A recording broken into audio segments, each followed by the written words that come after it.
Guess you have to hit the go live button at some point, don't you?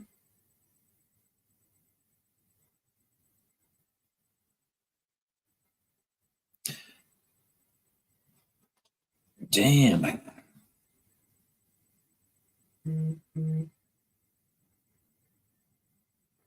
Earth to people, Earth to people.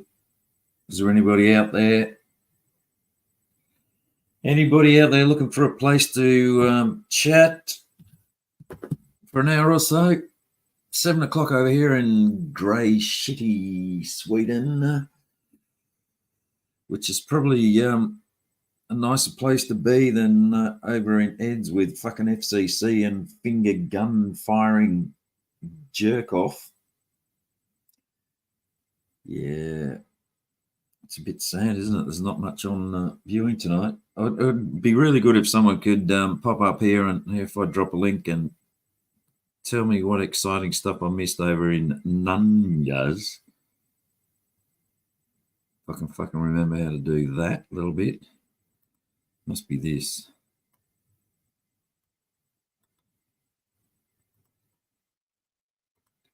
Copy.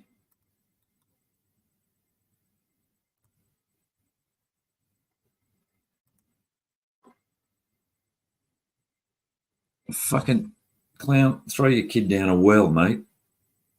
It's no excuse. You know how to deal with children around here. Just triple dose him on Tylenol and throw him down a well. By the time he climbs out, as long as there's water in there, of course, because we don't want to hurt the kids, but as you know, just chuck him down there and for as long as it takes him to climb out. I need how do I get on FCC's radar? I don't know.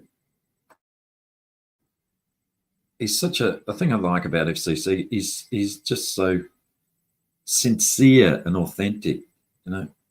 And he's always got that plausible deniability around him. You never know whether he's bullshitting or not. And you can just sort of turn to that, oh, it's just LARPing defense.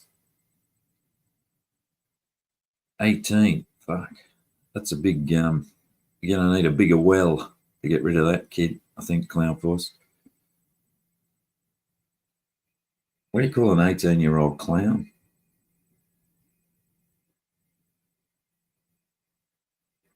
I'll read some chat. That'll give me something to do while I fight for things. Vicky, Laura, Sean, LARP. Yeah, it's not fucking hard, unfortunately. Being better than Ed is not really much of an achievement. I'm sorry. G'day, Bill.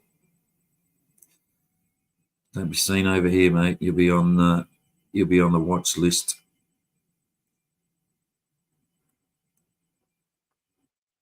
Gosh darn it.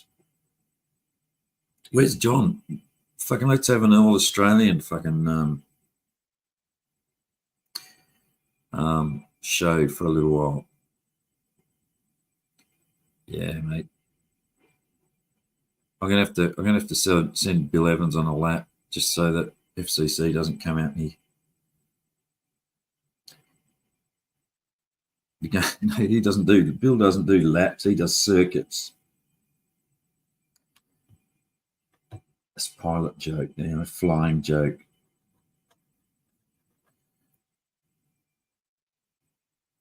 Telly, did you see my video? FCC sucking my ass on my first live, yet I have always been. Yeah, I can see where he gets his links and content from. He sucks them out of your ass. So, is there anyone that can come up and just give me a rundown on what happened on Nungas while I was asleep?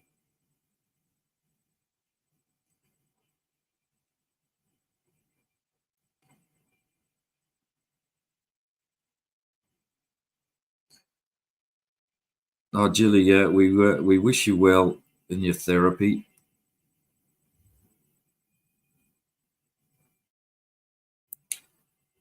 Dilly, did you like that you started my first ever video?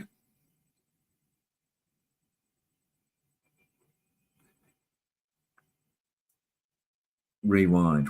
Fucking rewind. Yeah, all right, I'll go and rewind.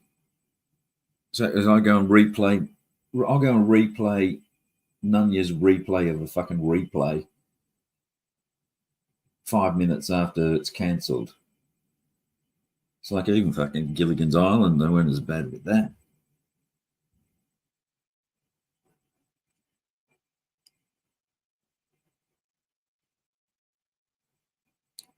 Yeah, NTF was at it again, I see, with her. Yeah, you were the first one. Jilly, you were the first. There's some clip of you taking care of a woman that decided to cross you. And then there was another clip of you dancing with Todd over on the wrong side of the tracks when you used to hang over there. If you just said, go and have a look at the movies under the link here. Where the bloody hell's John? It's like,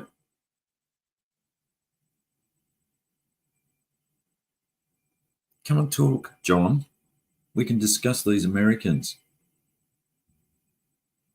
Telephone.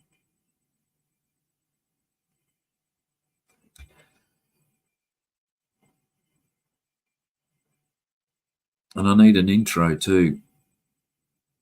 Yeah, fucking John. Yeah, I saw him over there. I was just over there and I saw him at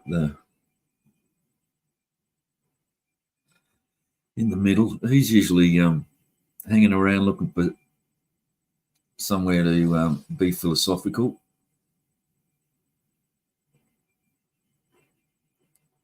I'm going to have to sing my own intro, aren't I? Bloody Nunya's got clips for every occasion. It's like her intros are getting like Alex's, aren't they? It run for about 15 fucking minutes before she actually gets into it. I'm surprised she hasn't got a merchandise page which pops up. And for the next 5 minutes, if you sub to Rumbles, you will get it at a discount price of exactly the same as it was the week before. Don't forget to check out our merchandise. Now we'll talk really fast about a legal disclaimer that's going to happen. Then if you don't come into here, and we've got the thing, they're all living and dead, and there's no relationship to.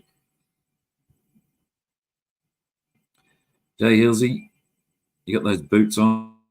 Or have you pulled them off for the night? Bag of dicks and snack cakes. Yeah, actually, that could be quite funny, couldn't it? We'd do an intro for Nunya.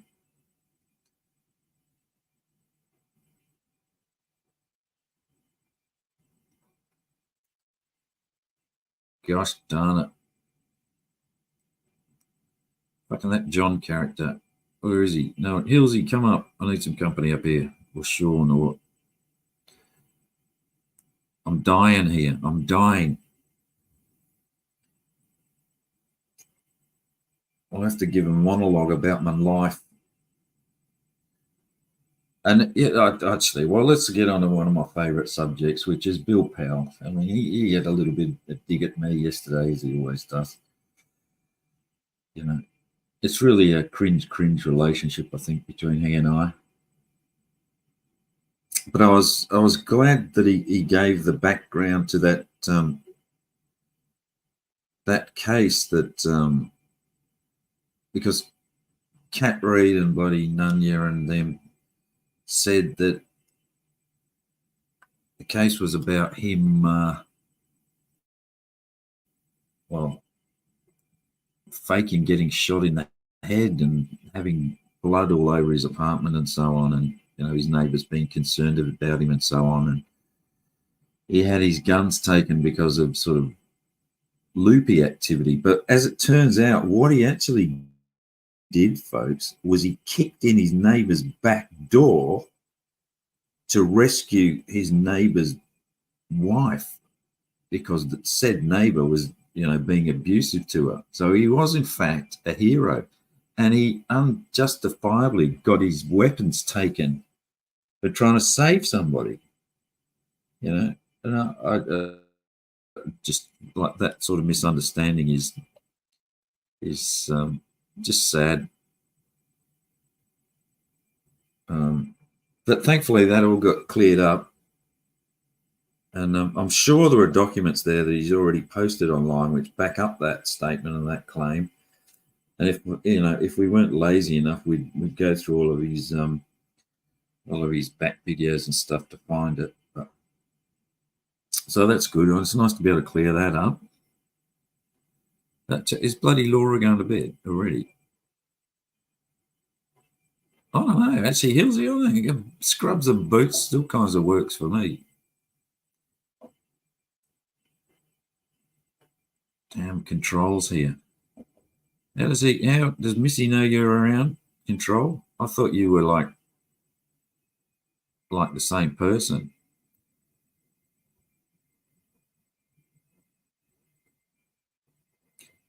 So yeah, Laura's got to go to bed just now.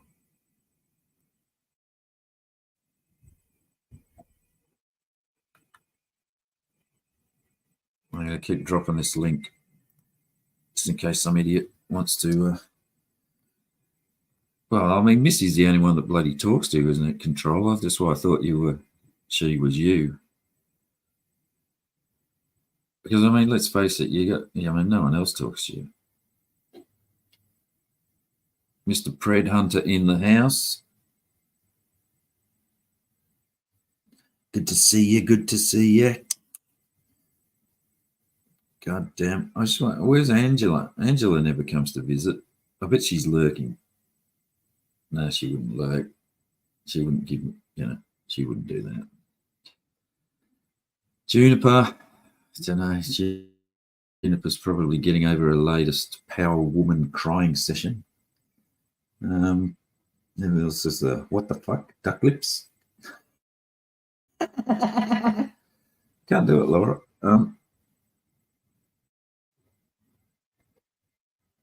Probably relaxing after a hard day on the corner. Hey, Vic. Vic, are you around? I see, are there any mods in here just in case besides me? Damn it. That means I'm going to have to make someone a fucking mod. If I could just work out how to do it. Okay, no one do anything nasty. Well, I mean, no one talks to you, do they, Control? I'm rambling here. Oh, PatCon's. Oh, fucking PatCon's here. I can send PatCon on a lap, can't I, with this now? I don't know how long this works for, PatCon. Let's just try it.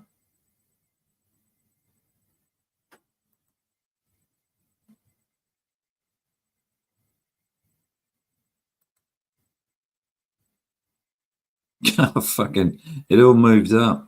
I hit bloody Clown Force instead of PatCon. Oh, did I? No, I got PatCon. Ninja, come up and sing your intro song for a minute, will you? Bitch, I said when I said I'm on the street corner giving head. No, I'm not drunk. It's 7:15 in the morning. I'm just trying to fill a public service space. That's all. Fucking none, you're telling me to go live. It's like listening to her stream for the last half an hour just about fucking killed me.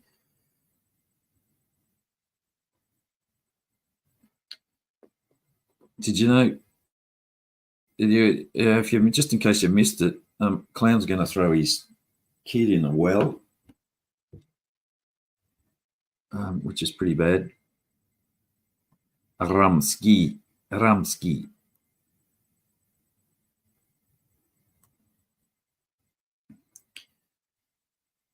Geez, I'm so desperate I'd even let FCC up here now.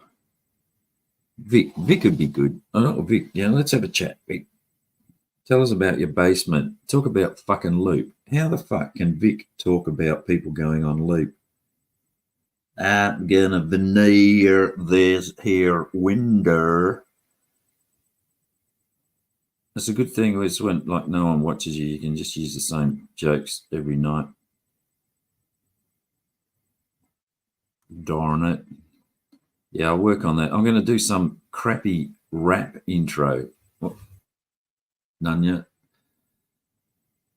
All I've got to do is put bed, red, dead, head, bitch, hoe, go slow, sort of together in some sort of crappy rhyme, and I'm there. I fucking don't need Roots to write a fucking jingle. Jesus.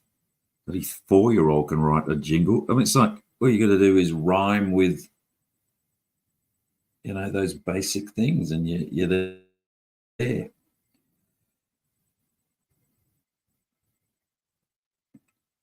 Chat GPT. Gosh darn it. Fucking Vic and his magazines control.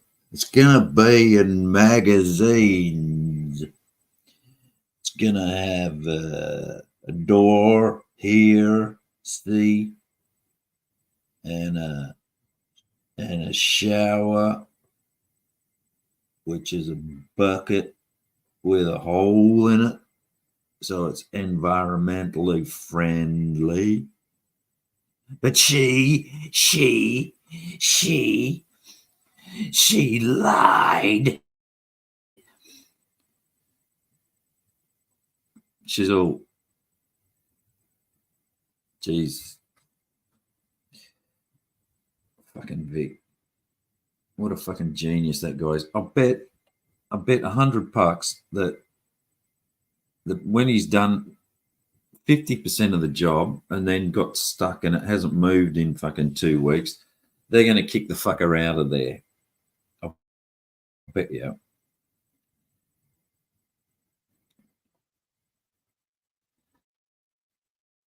I bet you. Sorry, I'm going to read chat. I can't walk and chew gum. That's if I go. If I'm going.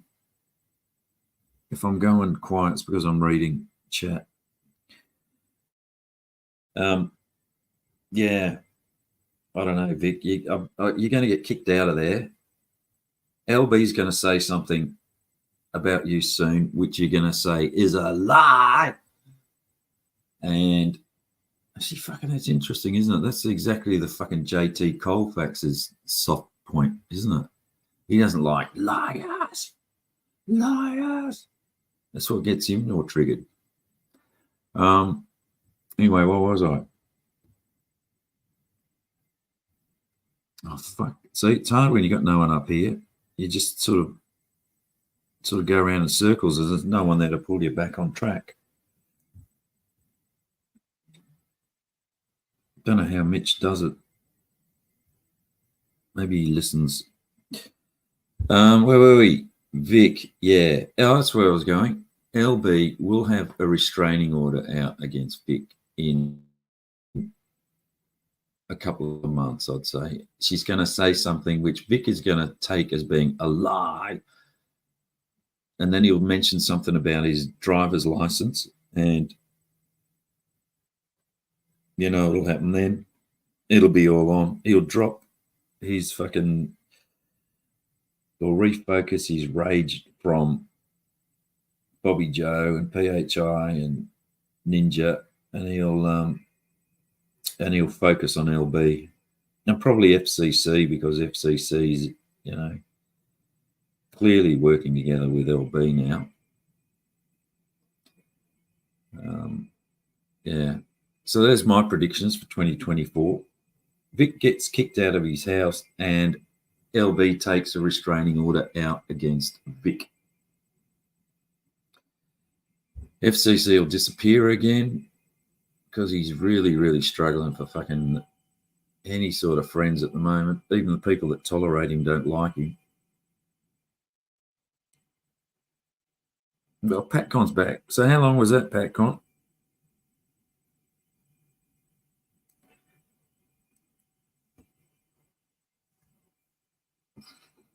Yes.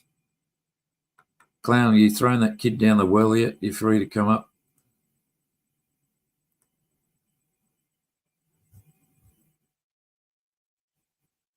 Anybody else? Anyone? Any takers?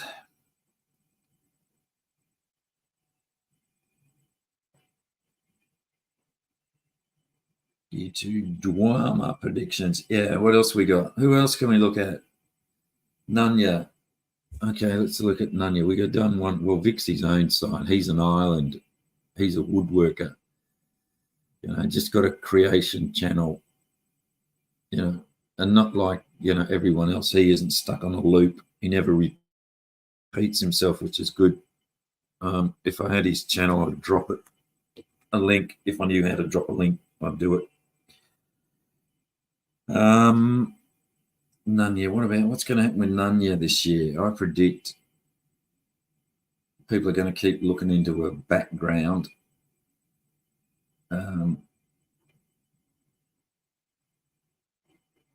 Look, fuck, it just could be anything with her. Obviously, the criminal record is going to keep coming out. I think that's going to keep us entertained for years. I think a 23andMe results are going to come out, which are probably going to link her to more crimes when they link that to the police DNA database. Oh, sorry, the FBI DNA database. No, Vic won't finish the bathroom. Vic won't finish fucking anything. The fucker's got a job and he thinks that he's going to be famous and in magazines. Mind you, a job that he's not getting paid for, as per usual with Vic. He's probably sending all his money to LB now. The next month, I don't know what much of a fuckwit he feels about that. After, remember, he was sending his next month wages to Ed's ex-wife. Now he's on another fucking crusade. And did he really threaten to drop out of a tree again with a fucking bungee wrapped around his neck if he was sent to prison?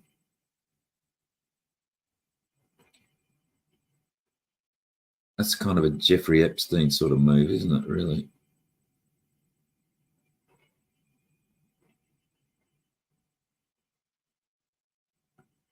Simpson brand ice creams.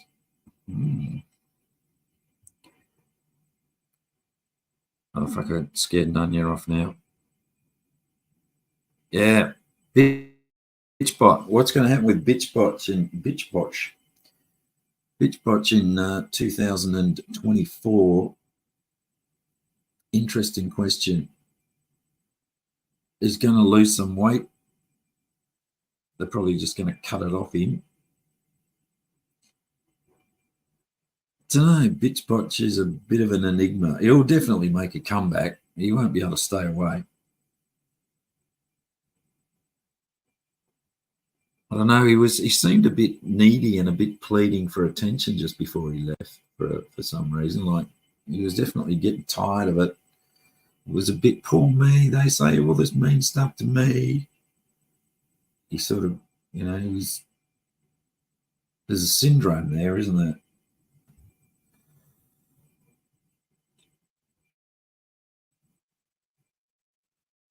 I think Christie's probably going to discover that she's given a name to 200 people that she didn't know about, but it's still Savvy that doxed her. And I bet she's eaten that fucking dog too. I fucking bet you anything on that. But she'll have another one. I bet she has another. We'll see another 3 or 4 puppies pop up on her bloody dining table, I might point out, before the end of the year.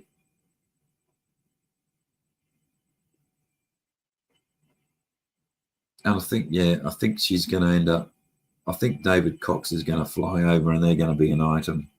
I think that's going to happen.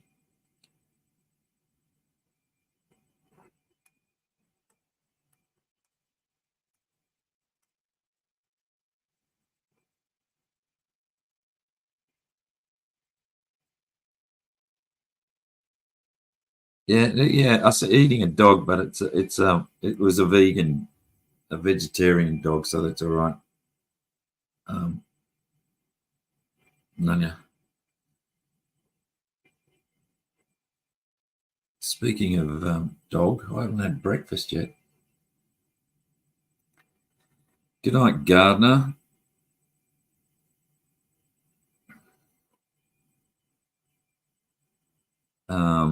And for those of you that missed Clowns the other night, I think we hit on some Clown and Constantine are going to release a line of makeup this year, which is, I think that's going to be good.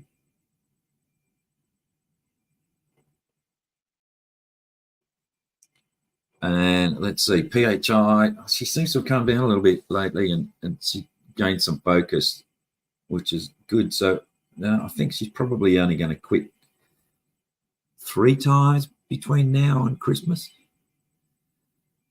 I mean, it's always, the comebacks are always good, though. So, it's a bit of a shame. You stir these people up, but we do need people catching. But not in the drama community.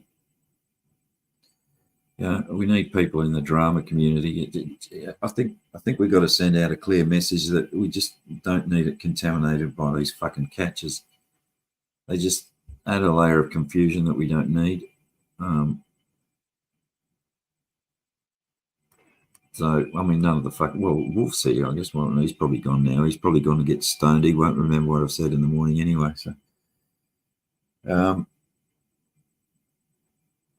I'd like to do Control. I'd like to do a night in review, but I don't know what happened. I'm doing my year predictions.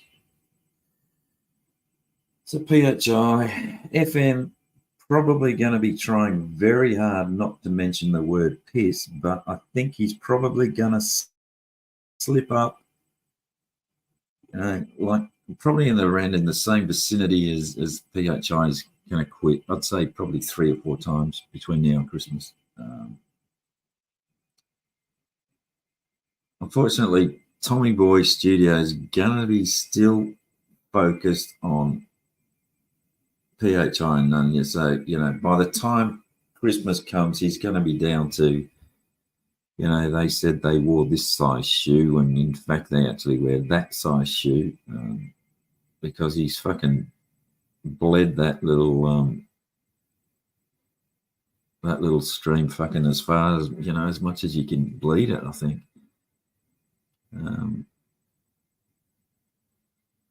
But, I guess his material is as varied as the landscape in Holland. It's just flat and exactly the fucking same no matter where you go.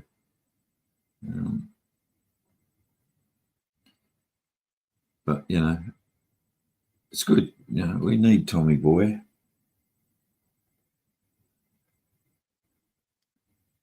What am I watching, Rumsky?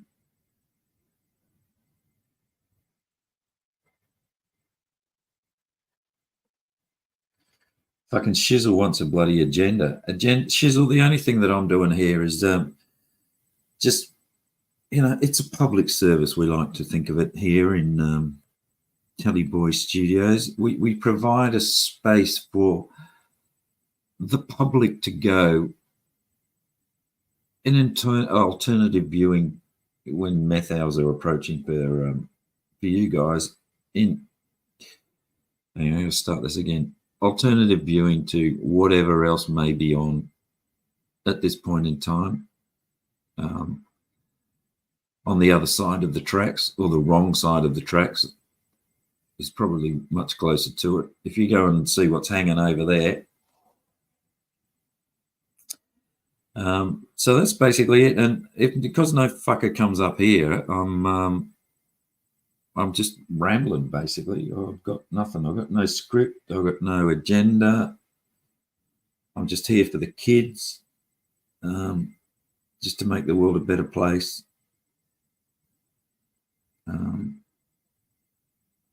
Just trying to do my bit, Shizzle. That's all I'm, just trying to contribute.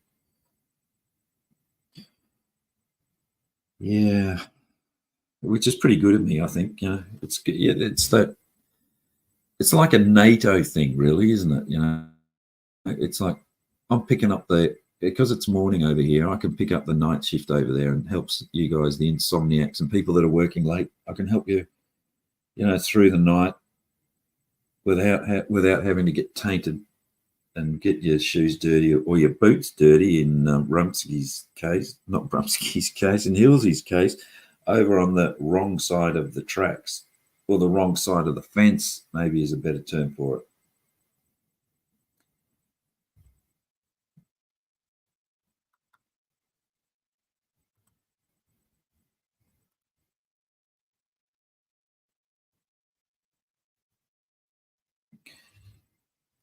See, I'm thinking now. I get distracted when I listen to track. I was on a roll there. Chat. See, where's Tommy Boy? I haven't seen him. Has he been hanging around lately? He should be out of bed now. It's 7:30. He should have got over his mimosas from last night and watching whatever sports that he watches. He's a big sportsman, is old Tommy Boy. He watches a lot of sports. Be interesting to know how he's going with his pommy girlfriend. And what the fuck? I listened to Bill Powell the other night. What the fuck is Kodiak, that Irish chick? What's she about? Every time she seems to swan in there, she's demanding that Bill takes her wrench for some fucking reason because someone else dared pop up and chat with a wrench. Link for Jen A's diaper. Patcon's mum. Yeah, let's have a Jen A. This is a prediction for Jen A. Guaranteed she's still here at Christmas. She still won't accept her gay son, Patcon, which is obviously why he's, fucked in the head and hates women. Well, hates everybody, really. You can imagine having her as a mum. I mean, the reason you know that Jen A's still going to be around for a while because it looks like God's tried to kill her off a couple of times, and then she's got up to the pearly gates, and whoever's on guard duty up there has, magically fixed her up and sent her back down to earth to fucking haunt us for another. God's trying as hard as he can to take her out, but it's just not working. So she'll still be around, still saying the same shit, and still up on. Well, if FCC's got a channel going by then, he'll be guest star. She'll be guest star over there.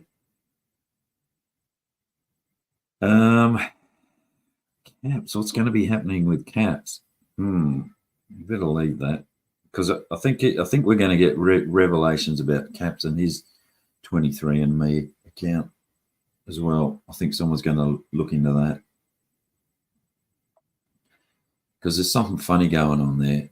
That sort of gay beer that he drinks. You just got to ask yourself. It just doesn't add up to me.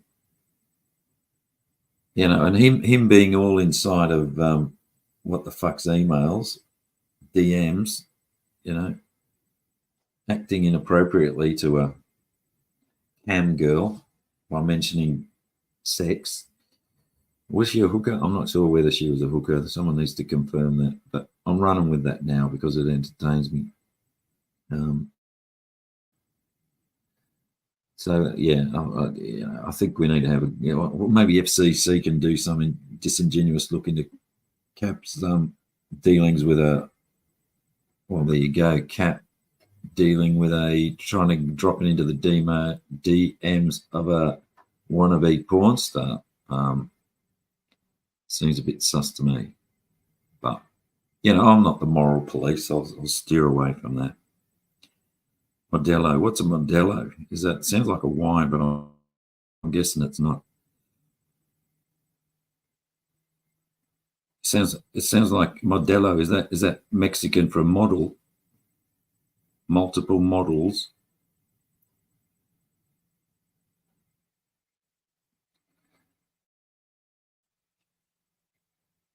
Hillsy's up with me somewhere near Rhode Island.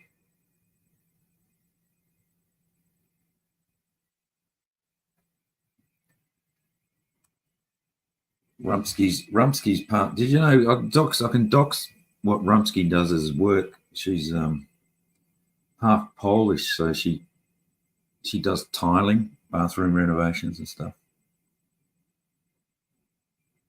and half Swedish, so she's very woke and outspoken, sort of a bit like, yeah. Well, if you can imagine if Greta Thunberg ever renovated your bathroom, that's what you'd get with Rumsky.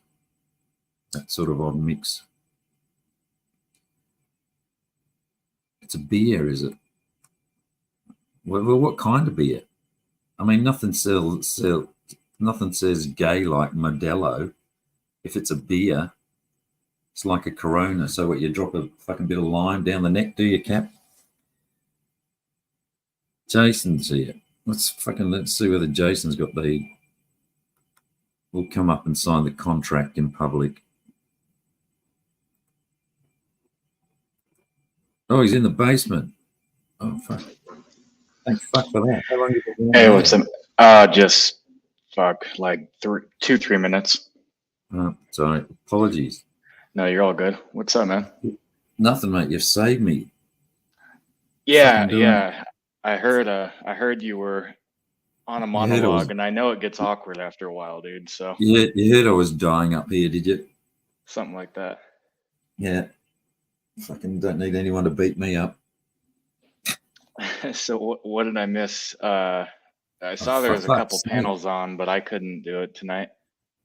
Well, you're fucking tits on a bull, aren't you? I was actually, what I was hoping for was someone coming up that could fill me in, because I just woke up to catch the end of Nunya's,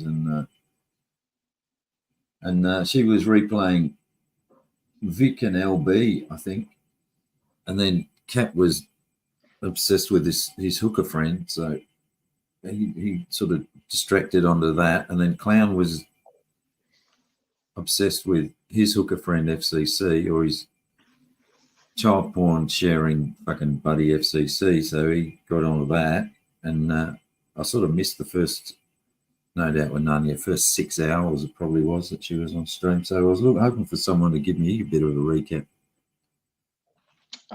I was on the first part of the LB and Vic panel, but I was just there long enough to, man, I don't even remember. What the fuck was I on there for? Oh, she just asked if we wanted to bullshit, but then Vic came up and started talking about suicide and stuff, and it got a little just, I don't know, I don't want to talk about any of that shit. So it was time for bed at that point. Got a little dark, didn't it? It's not that I care that it's dark. It's just like, what do you say if someone's like talking about how they're going to off themselves? Like, you can say, all right, go for it, and either looked at like a dick or a hero, or Yes. or try to do the E save. Oh, gee, don't do it, mister. And it doesn't, like, there's no other avenue, and I don't want to take either of those, you know? Yeah. I don't know. Was it just a passing comment, or did he get into it? He talked about hanging from a tree. He talked about if anyone's going to die, it's going to be him. He talked about he's had 4 suicide attempts in his life. And I think the dude is hurting for a friend, but he's also scared everybody off to the point that they've all filed restraining orders on him. So he's not going to get a friend. And that's just, it is what it is, man. What are you going to do? Yeah. Yeah. I don't know if you heard me before. I reckon in a couple of months, LB's going to have a restraining order out against him because he deemed that she'd lied to him about something. Wouldn't surprise me. I'm sorry. I can't feel fucking sorry for Vic.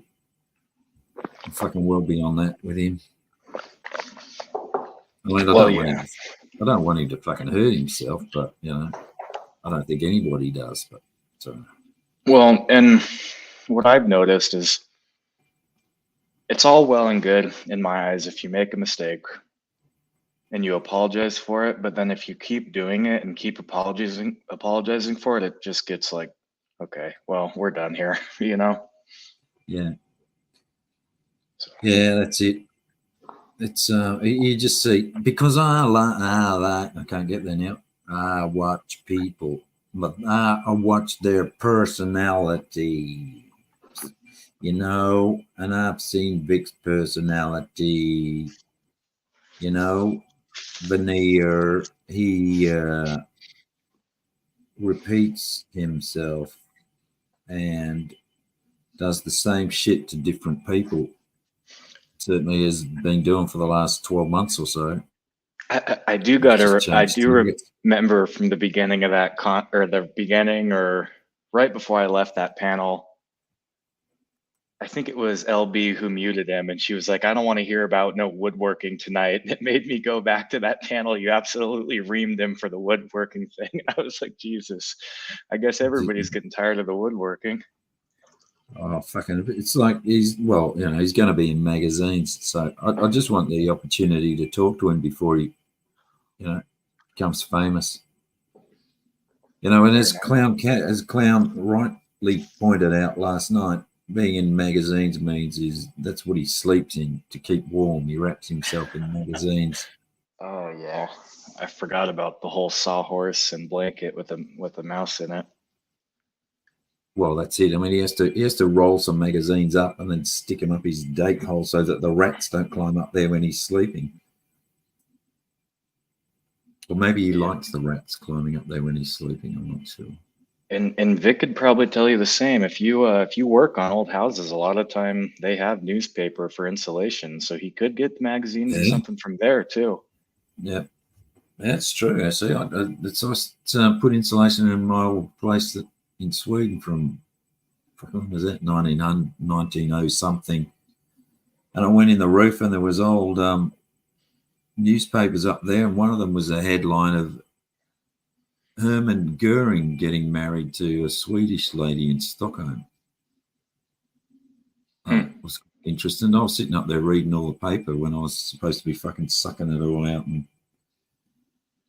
putting insulation up there. Yeah. Well, I'll leave the subject of LB because I know you guys are pretty close, so we'll fucking leave that one. No, you could talk about anything you want, dude. I'll give you my input on it. You know I will. I'm not, Yeah. I just was there for the panel that everybody gives her a hard time about, and I don't think it was. She definitely wasn't. It's not like she was putting her kids in front of the TV with pornography playing like people describe it. No, but that's the thing about letting truth get in the way of a good story. I know. Yeah. I mean, the funny thing is, it's when people get really defensive like she does, it's like people are going to pile on. It's like you found a target with someone who's going to react to you. It doesn't matter, how innocent what you did or, just casually happened. It's I mean, if I was doing that paneling and there was a porn bomb on the thing and my kids were in the background, I'd just say, "Oh fuck, that wasn't very good. Hope they didn't see that," but Yeah. and just fucking move on. There's nothing in it. But, No, and it actually has really made me think because because I don't ever go on panel like when I'm around my daughter just because I just don't, but not for any reason, but I'm just busy with her. She's only 5, but um I do panel with headphones on and I leave the computer playing all over the fucking house. So if someone did porn bomb it, I wouldn't see it for who knows how long. So it actually taught me a valuable lesson that I really can't be around the panels around this place with my daughter around. well, I think there's a tactic for that. That again, it's like I feel like I'm sort of stealing all this stuff. Clowns taught me a lot, and if you want a panel, if you just throw your kid down a well, that gives you a couple of hours. You got to have water in the bottom, all right? That's so you throw your kid down the well, the kid splashes. You've probably got between 1.5 and 2 hours to panel before they climb the way out. So that's a tactic which any of you wannabe panelists out there Well, I mean, could and probably take on board. where I live, the fire department won't even be there in 2 hours to save the kids. So, Oh no, you don't report it. You let them climb themselves. They've got to climb out themselves.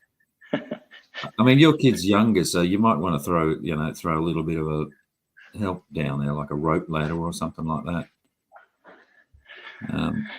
But I don't mine are know. older. My daughter is half Mexican, and I heard they're good at getting over rivers and through Yeah, water.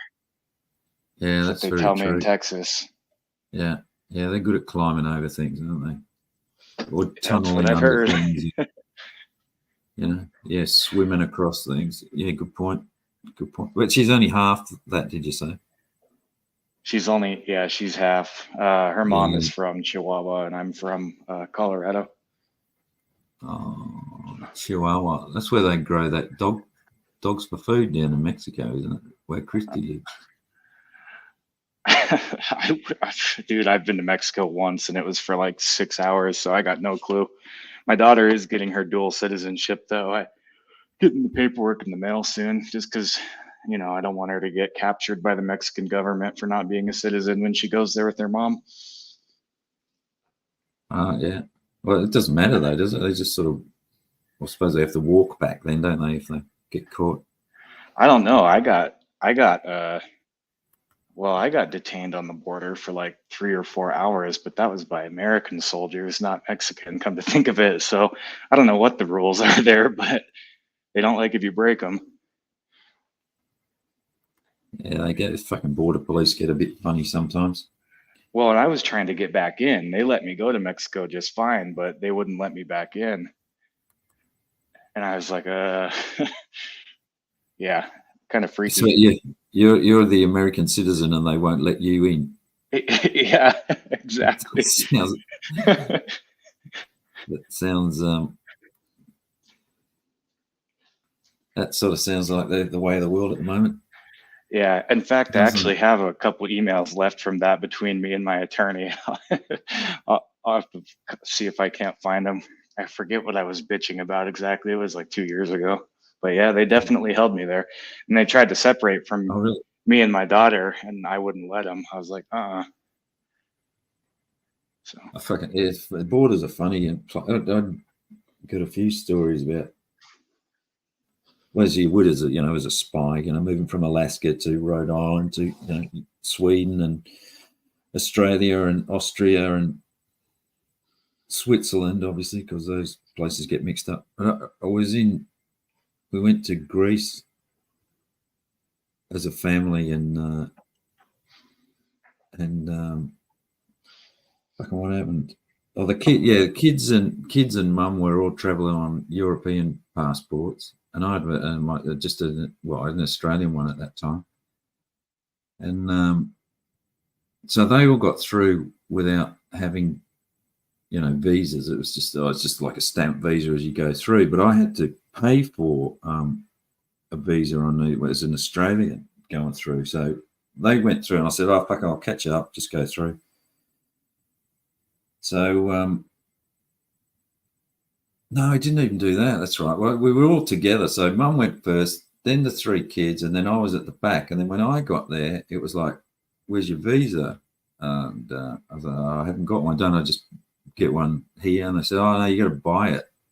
I said, "Can I pay you here or do it?" And it's like, "No, you got to go fucking back inside." And anyway, so the wife and the kids all fucking disappeared, and then I had a credit card, 2 credit cards, and the Swedish one wouldn't work, and then the Australian one wouldn't work. So I couldn't buy the fucking visa to get through the immigration thing to go.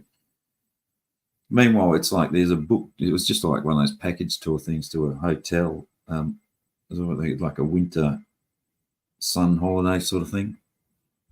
So I'm fucking stuck on the one side of immigration, and the family's on the other side, and my credit cards wouldn't work, and I couldn't pay the $50 to get the bloody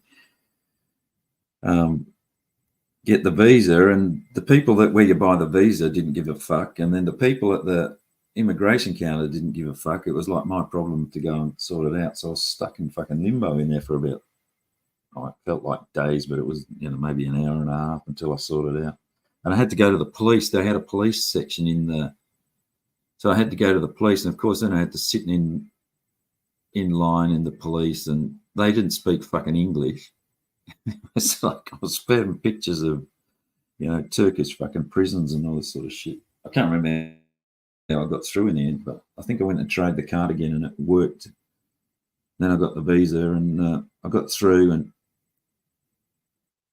everyone, I think my wife had put the kids on no, she hadn't, because she didn't want to leave them. But it got back to the transfer bus, which was still there waiting for me, which was nice, with a pack full of other tourists in the middle of the night who were getting really impatient, fucking waiting for me for fucking 2 hours to come through.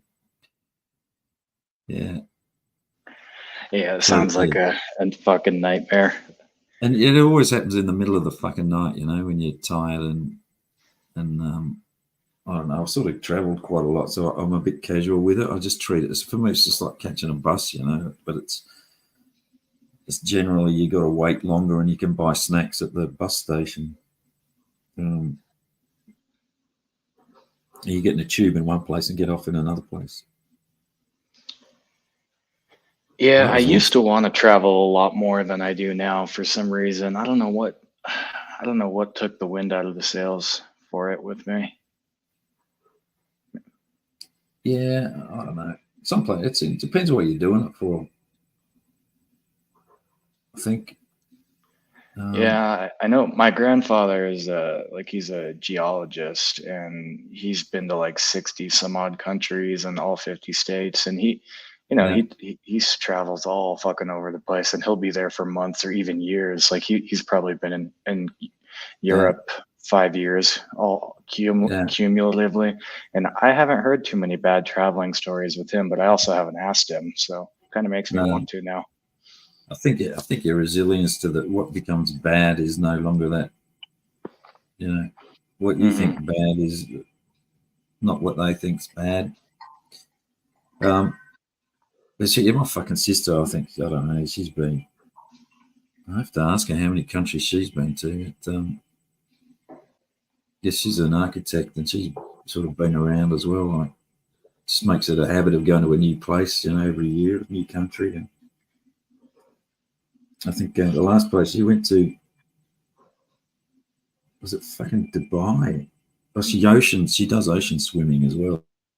So she'll go places where they swim between islands and shit like that, just as a thing to do with a group of other people, different places. Yeah. I think for me, where it went downhill is I started learning too much about politics in my early 20s, and now I'm just like, oh, I can't go there. They don't support this, or they do support that. I don't want to go there. And I think I've let that affect me too much to the point that it's made me ignorant. But yeah. Fuck it. So the politics of things it's like, you got to step away from a bit. I fucking remember I was in Indonesia quite a lot, because it's very close to Australia, so you go up there and start off in Bali is usually the thing. But I started traveling around, and I did at one stage in my life, and I'd sold my house and thought, I'm going traveling, and started off in Indonesia, and you go up through Sumatra, and you go to these new places, and these hotels you stay in, they're really quite cheap. And you have to fill in all your details and shit, and one of the things is occupation, so you start putting down different things as your occupation. And I put down I did a Bill Powell and put down that I was an astronaut, and I fucking went outside half an hour after putting my junk in my room and so on, and having a cup of coffee, and went outside, and there was about 10 people fucking hanging around my room. They'd come to have a talk with the astronaut from Australia. Fucking, do I get out of this? So I was a bit cautious after doing that. I forgot what I put down on there. It's fucking funny though. But some fucker rang me up in the middle of the night. I I was coming down the west coast of Sumatra, and it's really quite rough. Well, it certainly was back then, and really fucking dirty place. And I just needed to get off the bus, and you got these shared toilets, which are just a hole in the ground that you squat on, and this kind of stuff, and fucking mosquitoes all over the place, and really filthy room. With fucking, there was rats running around on the bloody beams above the bed and stuff. And I just got to sleep, and it was about 2 o'clock in the morning, and the phone rings, and your immediate thought is they've tracked you down from home and someone's died, and it was some fucking local who heard that there was someone who was speaking English in town, and that they wanted to know if they could come over and practice the English on me. It's like 2 o'clock in the fucking morning. Like, no, it's probably midnight, but it's like, well, I hope you got to tell him that in English. It's 2 o'clock in the morning, you stupid fuck. Yeah. Fuck off. Yeah, I wasn't happy about that. Yeah, I think the coolest place I went to London for 10 or 12 days. Well, Manchester for part of it. But other than that, I've been to like 30 some odd states, like 35 or 6 maybe, and then other than my quick trip to um fucking Mexico, that's really all I've done. Yeah, I don't know. I'd love to go to the States, actually. There's so much variation in well, it seems to be anyway, without being there, just in that from state to state to state, and, the way that they approach the same thing. Different foods and, I mean, history. in December, I decided to spend a month just traveling in the Midwest, and states are massive compared to a lot of countries, not all, but like seems like in Europe, you can take the train, a couple hours and get to a different country. Whereas in the United States, you could drive easily, depending on where you're at, for 12 or 16 hours and still be in the same state. Yeah. And depending on what state you're in, that's a good or a bad thing. Like, fuck Nebraska. I mean, I don't mind Nebraska politically, I guess, but, well, not all of it, but driving in Nebraska is just like boring, and, just cornfields for hundreds and hundreds and hundreds and hundreds of miles. Yeah, but it's still interesting, you don't get to see that sort of stuff. I mean, it's boring as fuck when you've been there for a couple of days. I assume you got used to it, but to come from another place, it's still fascinating to see the different uses of the land and so on. But I just highlighted a comment Eshe Bark's put in here. It's like, yeah, that's when I was traveling around. It was exactly that. You'd get a guidebook for the country called the Lonely Planet Guide, which would have tell you about places to go and places to stay and how to get there and so on. And that was like your Bible in that country. And there'd be a load of backpackers that'd be on that same sort of route, basically. And you'd just talk to people as you were going. And before you left one place, you'd ask them, was there a good place to stay? And they'd tell you, give you tips on where to go and, avoid staying at this place, but this place is really good and cheap and so on.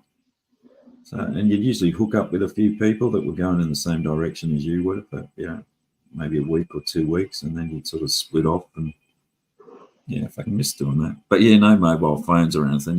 If you wanted to call home, you had to go to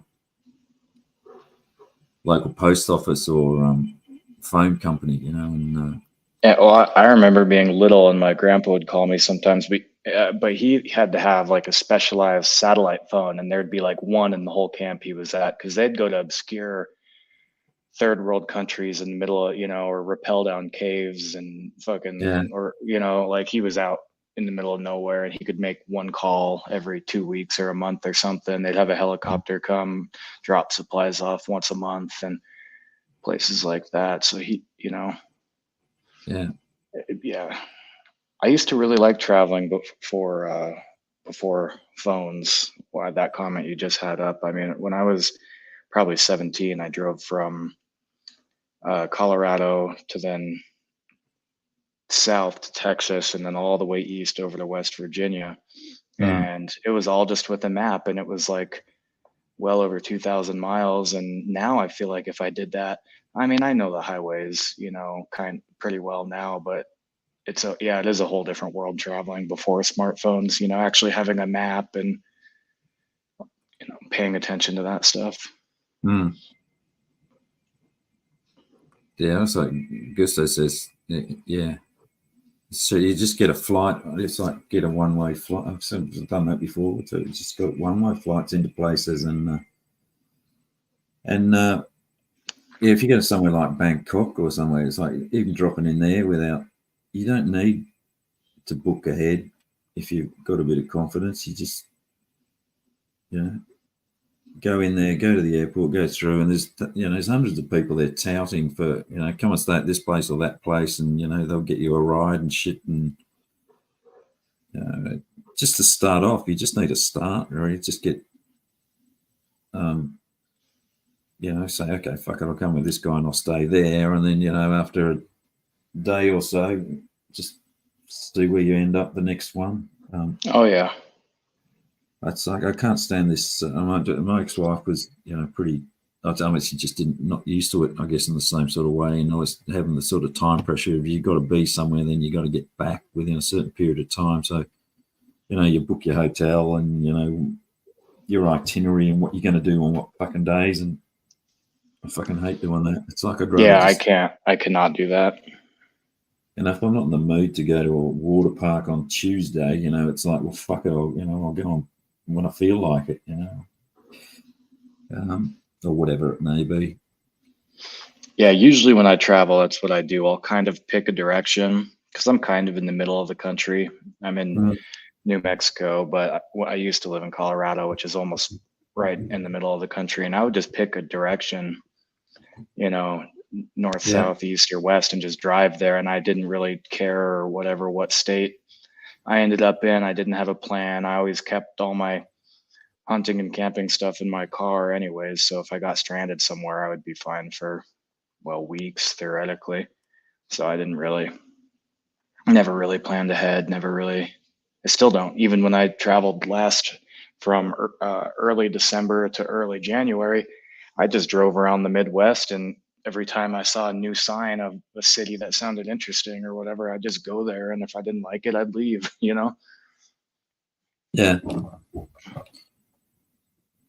So, what are the gun laws like when you do that? If you driving from state I to pick state? my states very specifically on what guns I am carrying at the time. Yeah. So I never go to California because I don't have anything that's allowed in California. I don't go to a lot of the far, far East Coast because like New Hampshire is the only state that, you can really have real guns over there. And then there's like different storage laws and stuff, but for the most part, you'll be fine as long as you look up magazine capacities by state. And then there's some counties that you have to carry a certain way and stuff. So I usually just check that as I travel. Is it really an issue? I mean, do they pull you over and check you if they see a foreign, an No, out of they state can't. They plate can't or even. anything? It's a violation of your Fourth Amendment right to even Right. even So look in your car. So if you take like an oversized magazine, depending on the state, I guess, across a border, what are the chances of you actually getting spotted with something which is out of?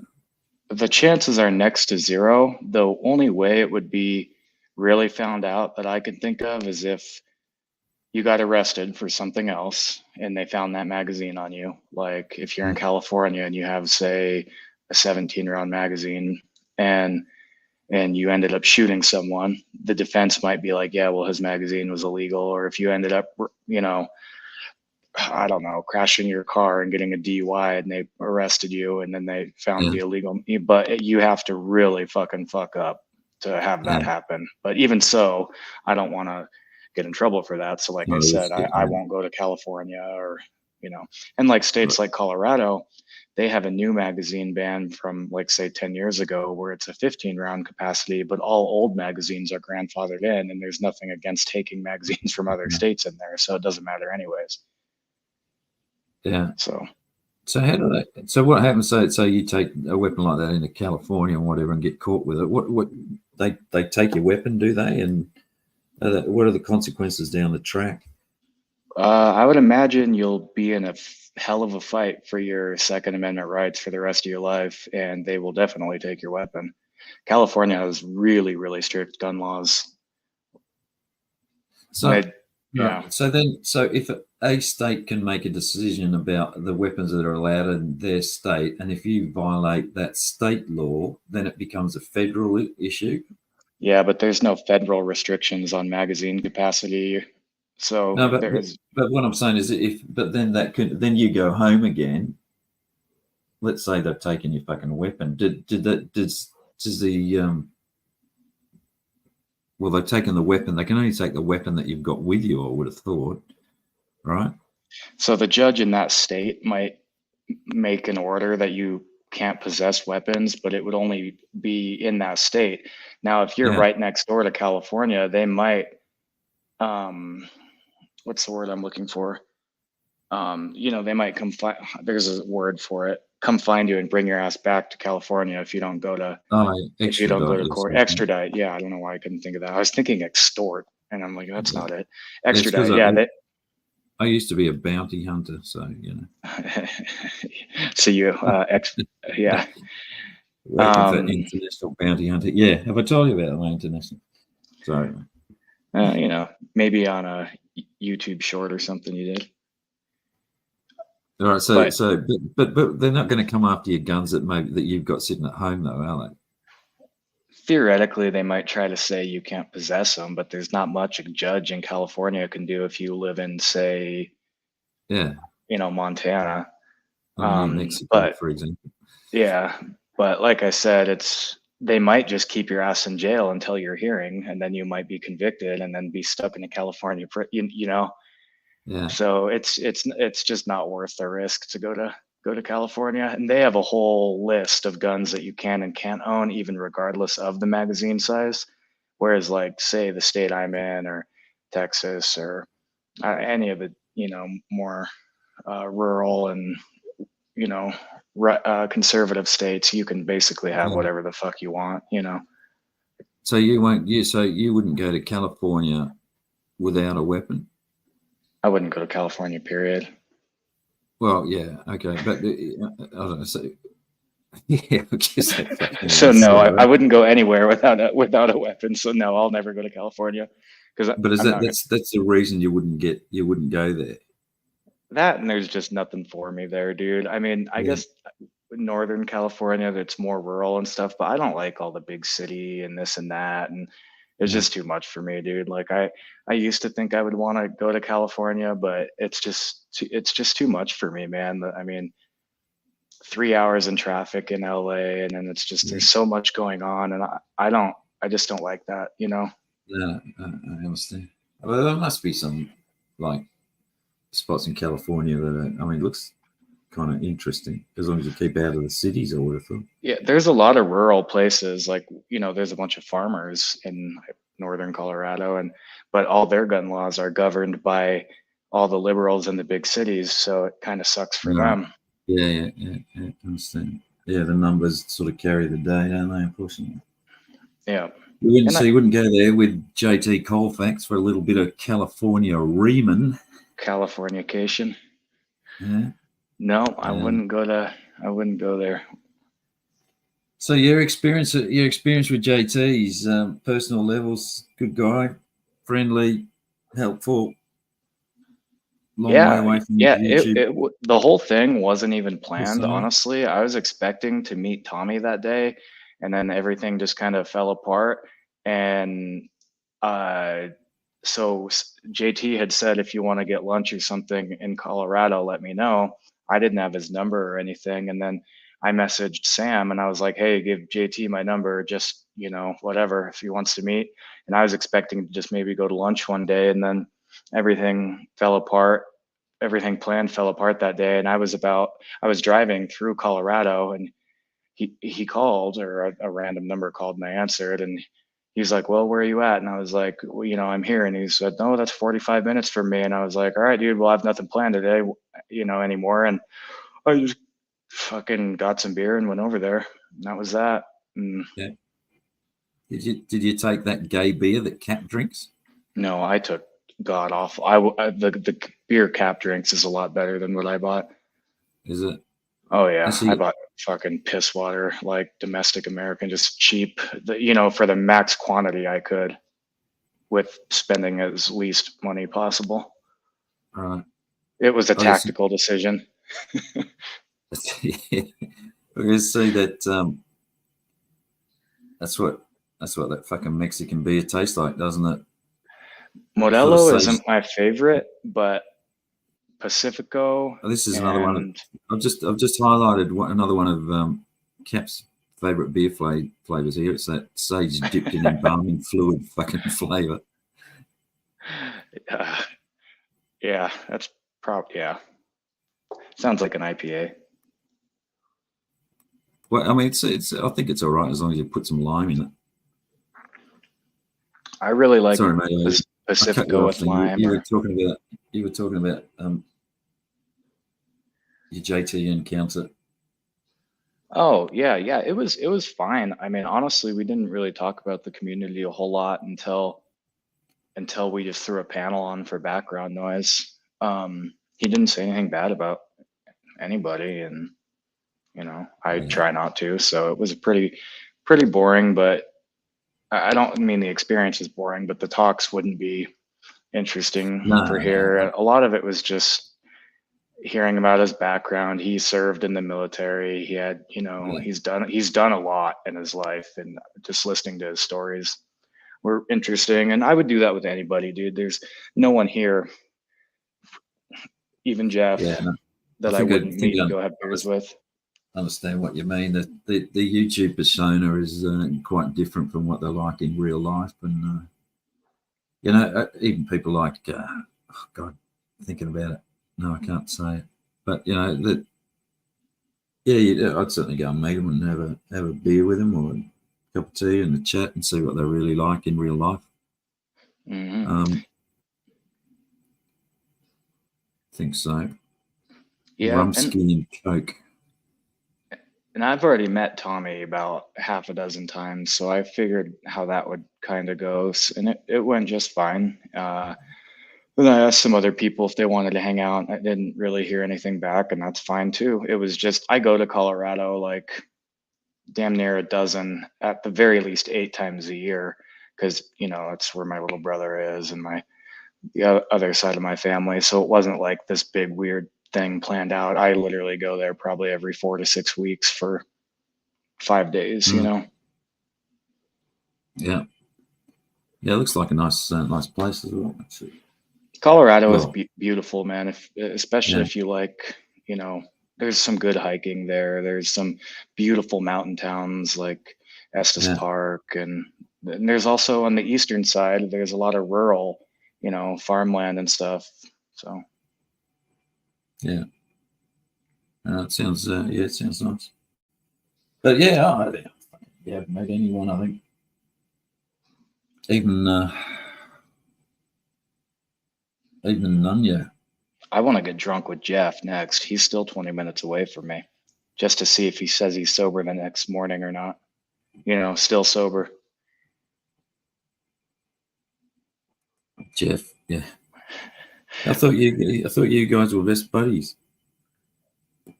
Yeah. Isn't this just all an online act?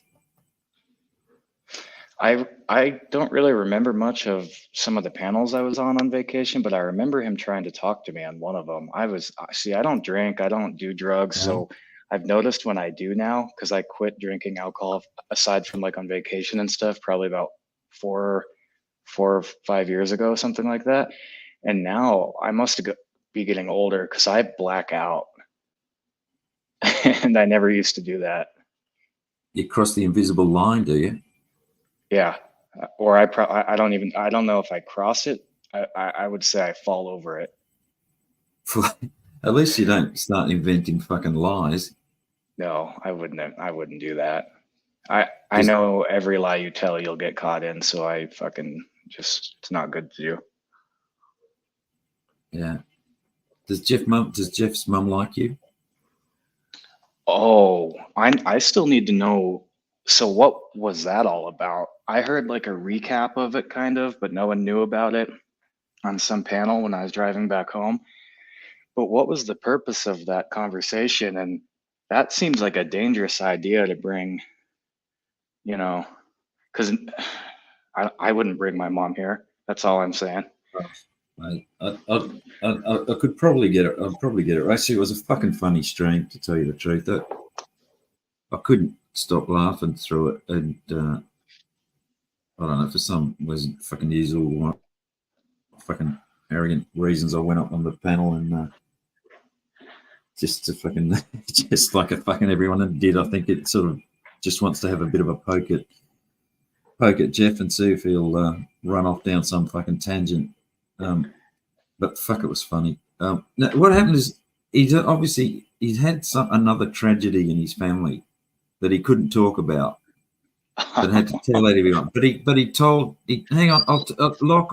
I'll send you this. I'll send you a DM in IG so you know what's going on. But I don't want to talk about it. So anyone that he sort of likes, I think Cat Eyes, and I'll send you. You know what's going on, and then at the beginning of the stream, it was, oh, I'm here with my family, and you know they all want to come up on your panel, Locke. They, you know, my son-in-law and my ex-wife, and you know, my mum and my dad, they all want to come up and on panel and just talk, you know, just so basically put things right about Jeff, and then of course everyone was teasing him that no fucker was going to come up, and his ex-wife had this tragedy, just which, you know, probably the truth in it, but Jeff was milking it for fucking attention. And first of all, he tried to get his ex-wife to talk on panel and basically say what a good guy Jeff is, even though she's going through this fucking, you know, tragic event in the background of her life. The only thing Jeff can think about is, can I get this fucking woman up here on a panel to say that I'm a fucking, you know, really nice guy and validate some of the bullshit that I've said. And that didn't work. And he kept trying, and everyone's going, fucking no, Jeff, just leave her alone, you know. And he's going, no, but I've got her here. I've got her on my phone, and she can't, you know, she can't press the StreamYard connection because she's phone's charging, and, you know, the usual bullshit. Anyway, that didn't work out. And then what fucking happened? And then he said, oh, my mum really wants to come up and talk to you a lot because my mum watches you. And again, I can't remember the details, but she actually went up there and she's like, hello. And Jeff's, he can ask a question. She's a sweet lady. She's, you know, a really Christian lady, good Christian lady, but she's really scared. And it's like, well, why the fuck did you bring her up? And I think a few people asked her some questions, and Cat Eye seemed to be the most appropriate to talk to her because she sort of got the right tone and how to deal with her and so on. And so Jeff's mum got asked whether Jeff lives with her, and she said no, but you sort of get the feeling that was maybe a little bit coached of her.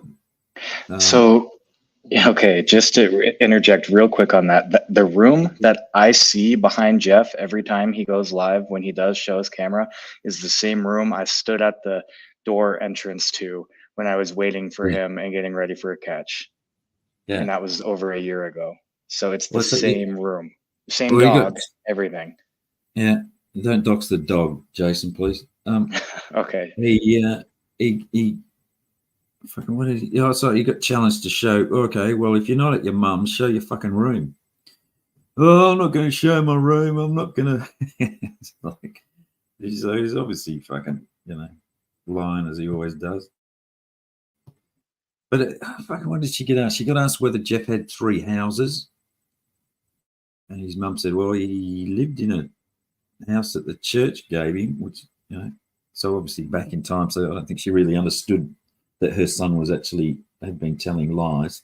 She said that he was a peace officer at one point. And then, fucking, what was it? There was a couple of things that he was asked, or his mum was asked, that she said nah.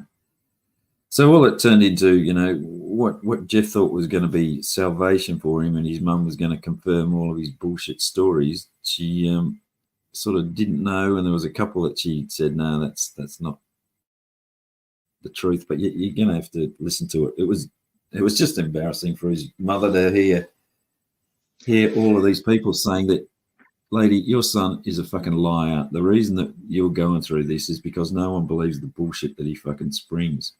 And she can't. Yeah, that's it. I get the impression that he told her that they don't believe that I was a pastor at some point, and they don't believe that. So he picked specifically things that she would back him up on. Yeah, it was just awkward, but fucking funny at the same time. So from what I It's worth understand, listening when I spoke to him in person, like on the way to the catch, from what I understand, him and his ex split up in like 2018, I want to say, because there's a lot of pressure put on the family for like a medical settlement or something like that, or they got a medical settlement and had a house, but whatever. But from what I understood, him and his ex-wife had been split up for several years, at least 4 or 5 or something, and he did what I did, to be fair. After my split up from my ex, I had to sell my condo to pay lawyers. My condo was almost paid off and I used all that money, whatever. And I moved back in with my family. And I think Cap had to, do the same thing. And the divorce fucked us financially. But I think the difference is, someone like Cap could probably get an apartment tomorrow for him and his boy if he wanted. Like me, as you know my story, I'm trying to buy land and I'm going to probably have land here in the next year. And I don't know if Jeff is ever going to move out. I think he's just kind of there now. And I don't necessarily think that's a bad thing, but he definitely doesn't have 3 properties that he can just go live at anytime he wants from my impression at all. Nah, fucking bullshit. I mean, you just need to go. These brothers got that GoFundMe or whatever it is. They're living in an RV or whatever. Yeah, which keeps getting more and more fucking tragic and sad with each month as he piles another layer of fucking problems on top of it. But maybe Jeff should just let the family, because it's the family home. It's his fucking mum and dad. Sorry, the brother's mum and dad. I assume they have the same mum and dad that have to live in an RV because the sewerage problems in the home, in the family home. Maybe they should get Vic to go and fix the family fucking home. That could be his next job. Yeah, give him another place to live, to hide out. Maybe, have you thought maybe you and Jeff could share a house together? That'll be kind of make. I'll build a doghouse. When I buy my acreage here, I'll build a doghouse somewhere on the land for him, guaranteed. Yeah, that'd be good. You could build like a place for him, a little place for him, and a little place for Bill Powell. Yeah, you could have them all come and hang out. We'd each get about an acre because it'll be perfect. No. I think you need to live closer together. You've got to see the interactions between you. Like they can sleep outside in the kennels and come inside, to eat breakfast.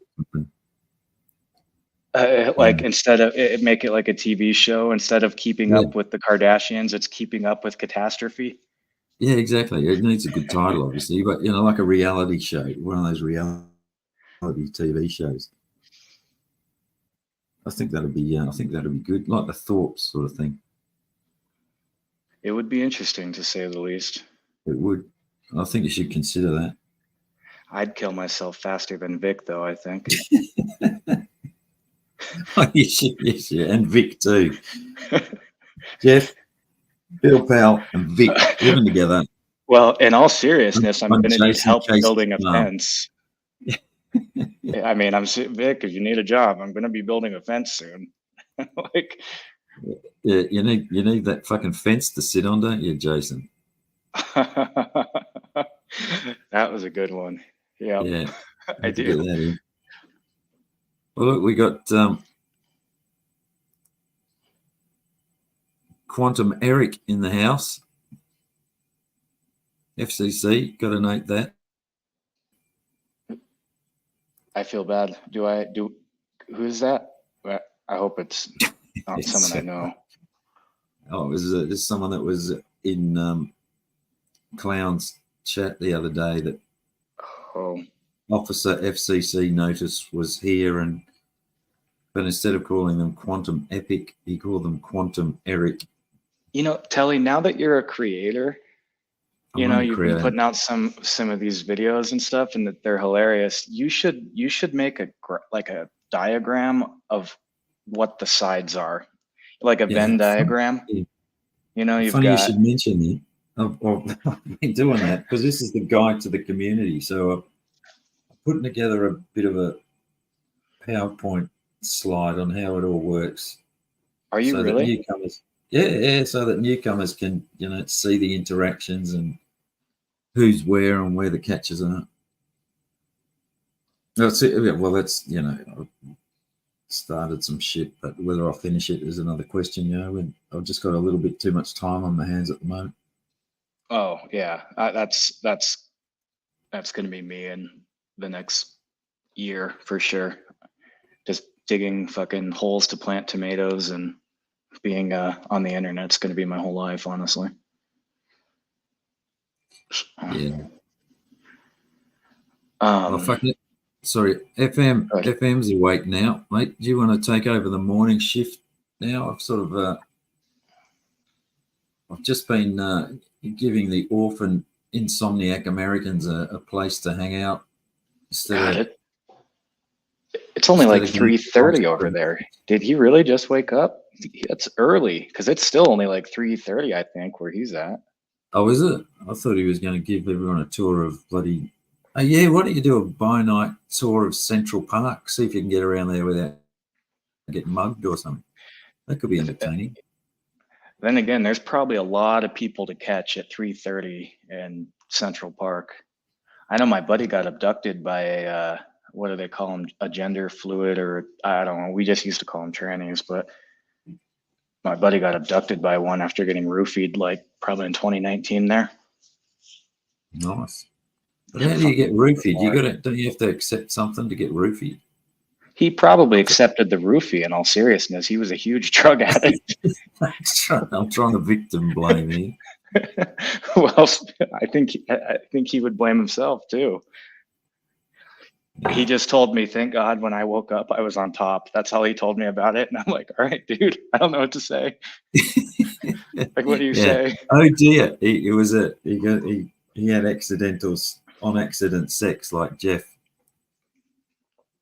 Well, you probably don't get that fucking joke either. You don't watch enough of these trash panels. No. I know. I get more on when he told James he gets more on accident than he'll ever get. Yeah. Yeah. Okay. So it just wasn't funny. Is that what you're telling me?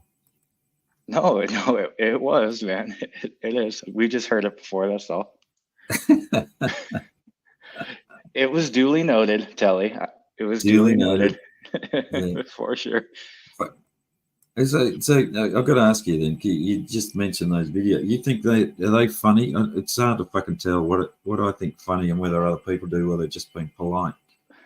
No. So first off, yeah, I think they're funny for sure. I know there's more of a. So I've seen you play that dance thing before, and I don't really understand where it originates from. If it's just goofy or if it comes from like a show or something. So I don't understand that. But the caption over one was hilarious when oh man, the one where Ryan meets his first girlfriend and he like stiff arms her and shakes her hand. Like, it's so true. It's hilarious. And that's not a dig on Ryan, but that's totally true. And then just the strong woman thing. It was just hilarious, man. I mean, I'm not, yeah. All right. Oh, that's good to know. Because I mean, the other side of the wrong side of the fucking tracks have just been telling me how fucking pathetic it is, and that they unwatchable, which is sort of par for the course. But Well, it, it I think they get too wrapped up like in the seriousness of it, and I get like being strong and independent for women is a very important thing, but that's why I'm joking about it, and dark humor is that much more funny to me. Like every joke about the JT thing, it, I think that shit's hilarious. Just lean into it. It makes it better for you. yeah, And the more yeah, the more people can laugh about things, the better we're all going to get along. There's some things that we should definitely cry about and not laugh, but I appreciate Europeans because they seem to have a more crass, dark, I don't want to say edgy because it's I don't know, it's just a more crass sense of humor, and I find that shit fucking hilarious. The darker it is, like if people joke about suicide, I'll laugh, but if people talk about it like and they're serious, it makes me uncomfortable just because I try to be humorous about the most cynical shit I can. yeah, yeah. Sort of deep. Yeah, I think sort of talk about that a bit. I think it's important to, me and Todd just want to unite the community together. That's all objectives are. In Todd we trust. And I definitely think there's some topics that should not be joked about, but still have to be talked about. But Yeah, like things like that, like if we're all in this community, we've all had a place here, we all have a personality here, we all have a username here, and not all of us are going to be friends or whatever. But if we can all at least joke about pretty much each other, I think it'd make it a lot easier. Because, like I've said before, the common enemy is pedophiles, and we're yeah. theoretically all against them, or not theoretically, we're supposed to be, but I'm sure we've been infiltrated by some creeps, I'm sure. No But doubt. no, it was good. Keep making I'm super excited for your PowerPoint All video. right, all right. You've earned your $50 now, Jason. It's cost me. I got Well, $50 out of Halsey and Rumsky now as well. I only accept cash because I keep all my money hidden from my ex, so just send it in the mail. She's already taken it all. She won't take the Fuck debt. it, I yeah. tried to get her to in court. She wouldn't. I've said, yeah, Sean, you're right. That I don't know. I found that that French girl's accent really funny, but I'm struggling to get it sort of understandable. Because even I've trouble. Oh, excuse me. Understanding what she's trying to say at times, and I know Americans probably have struggling even more after not listening to that sort of accent for long. But it's kind of funny. I've got a Polish one, Polish female accent in there, which is pretty funny too. I kind of like that, so maybe she might do some interviewing. Yeah. Yeah, because I guess. So I was saying it to Clown the other night that my next one is an interview with an exclusive interview with FCC's neighbours and his family, which you might find interesting. Yeah, of course. I Yeah, think the Jilly one was funny too because I could see her like getting into an actual fist fight with someone here. yeah. Well, it's Not funny. I just watch clips. There's crap that comes into your Instagram feed, and I just think, oh fuck, that could be this person in this situation.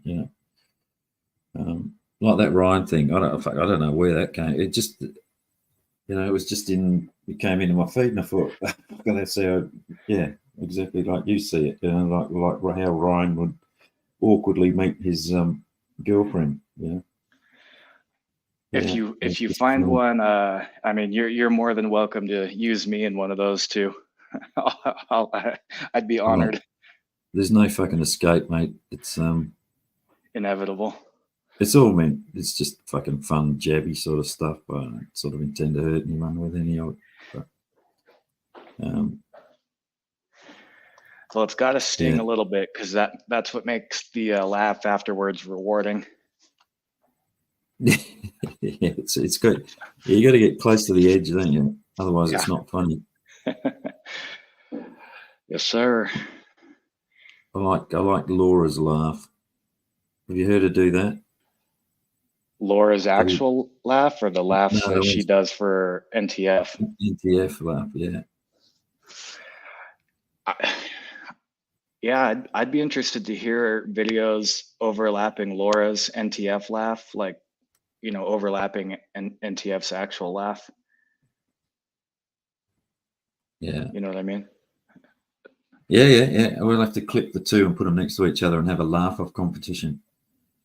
I mean, that could be. I don't know whether I can do polls yet. Who does the best NTF laugh, Laura or NTF? And have them side by side, and then you vote. What do you mean you can't do them? Like it doesn't show up on like your community Yeah, page thing? I think you need to have so many subs or so much hours or some crap. I'm not sure. Either Oh, that or I don't know what I'm doing. That's also a distinct possibility. well, because I think you have more subs than me and I can do them. But Can I've also had this account. I made this account in like, it's been a long time. Let me check. I was just looking at it because everybody calls me a bad guy, alt or imposter, but I made this account and hold on. I have 268 subscribers, but I've been able to make polls way before that. I made this have account it? January 30th of 2012. Yeah, I don't know. Well, I think I had like 160 or something like that, which is kind of funny because I had bloody 70 and I'd never even put anything out. So I don't know how that works. I think was Nanya was dropping my channel even without any content at some point. I know Um, probably about a month and a half ago, Jeff invalidated all my opinions henceforth because of my low subscriber count. It's like, I'm like, dude, I've never even posted a video. yeah. Fuck, hang on. Now, Laura, I need to give Laura. Can I do it later, Laura? I'm not sure where to do it now. Laura Croft. Uh, uh, uh, uh, uh, uh. Don't know how to do it, Laura. And I might just disappear. Anyway, I can do it See, now. it says to post. So I just Googled when can you post polls YouTube, and it says you have to have a channel that has 500 subscribers. But I know that's not true because I posted a poll on whether or not to do a show with Tiny recently. Yeah, but what was that in? Was that in community or was it in? Yeah, community post. Yeah, I But don't know. I think there's like a grandfathered in. If your account has a certain age, you can still do it. I don't know. I could be fucking wrong. So yeah, I'm trying to catch up with here. Sleep studies. Don't sleep much. Not even on meth. Oh, I'm waiting for. I'm on the waiting list for one. You know what'll happen if Laura, you just get yourself one of those bloody CPAP machines because it's worse. Any sleep study is going to end up. They're just going to recommend one of those or not. I really appreciate the meth hour streamers and stuff. I really do because I have a hell of a time sleeping. I can only sleep about 2.5, 3 hours before I have really vivid nightmares.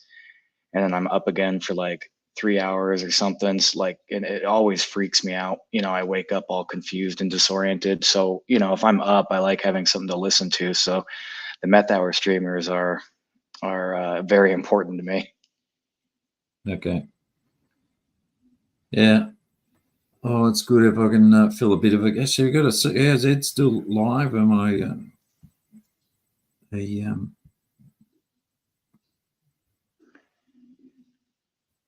What's he going on on? over there I can on the check. other side of the fence? Oh yeah, he's still going. Well, let's see. Well, he's got that. Well, that's not bad. We got We got 28 over here and he's got 39 over there. So at least we've given some people a place to go. We've provided that community service for Yeah. our NATO friends. You know,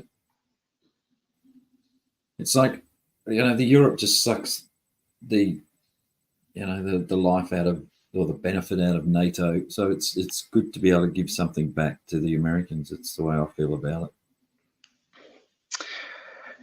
Yeah, NATO. Huh. That's an interesting topic. What are your thoughts on NATO as a European? I should ask then. It's a much needed thing, and Europe should pay their way, no doubt about it. And they've got away with fucking not paying their way for a long time, and I think mostly the fucking whole world doesn't really understand the importance that the USA plays in fucking balancing out the power. Because if they weren't fucking standing in that fucking doorway, the Chinese and the Russians would be taking any fucking opportunity that was open to them to fucking grab territory. Not just territory, but advantage. They're playing a long, that long game. There's a fundamental philosophy that, they think the socialist way is the way to go, which it isn't. It's just a fucking dictatorship, under a nice name. It's like, put all your assets together in a pile, and then we'll have one fucking dictator deciding what happens to them and who gets what. That's got to be the worst fucking model of and the thing is, these fuckers, there's a lot of people that, in Western democracies that nobilize that thing. Here, you have everything. I was just going to say that, yeah. Who's going to get it? It's like, you fucking idiots. It's the worst thing you can fucking do. Well, you stole the words out of my mouth, man. That's pretty much how I feel about NATO. Yeah, good. No problem with Americans at all in that sense. I think it's needed.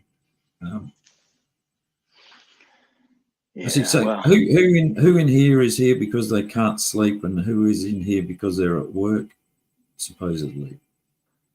Talking to chat. We'll be familiar with Ni Hao when the Chinese invade us. Jelly Fisher, there is a rifle behind every blade of grass in this country. I wouldn't fucking invade it. And then you couldn't get over the Rocky Mountains eastward. You couldn't get over the Appalachian. From the east. You can't invade through the winters and cold mountains of Canada, and you're definitely not getting through the Gulf of Mexico with all the guns there, and the Louisiana as well.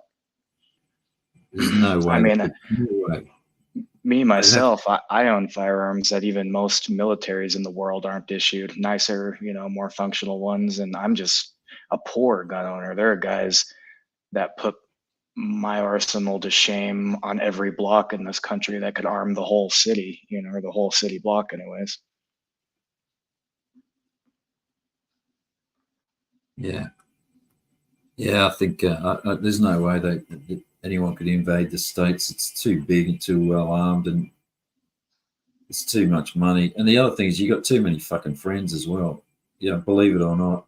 Mm-hmm. I don't think the Aussies would certainly fucking come and help, and I'm sure the English would as well. And unless they, and no one's going to be able to fucking. There would have to be a combined effort. You'd have to have the Russians would have to keeping Europe busy when if the Chinese invaded the States, and there's still a lot of fucking firepower around the world that wouldn't be caught up in a European conflict.